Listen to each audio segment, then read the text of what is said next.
ময়মনসিংহের ভালুকায় ৫ নম্বর বিরুনিয়া ইউনিয়ন পরিষদের চেয়ারম্যান শামসুল হোসাইনকে নিয়ে সামাজিক মাধ্যমে বিভ্রান্তিকর তথ্য প্রচারের অভিযোগে সংবাদ সম্মেলন হয়েছে।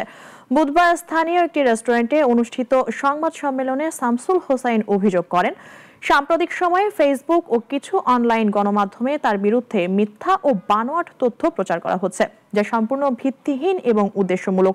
এতে সাধারণ মানুষের মধ্যে বিভ্রান্তি ছড়াচ্ছে। এসব প্রশাসনের প্রতি গুজব ও অপপ্রচারকারীদের বিরুদ্ধে আইনগত ব্যবস্থা নেওয়ার আহ্বান জানান তিনি।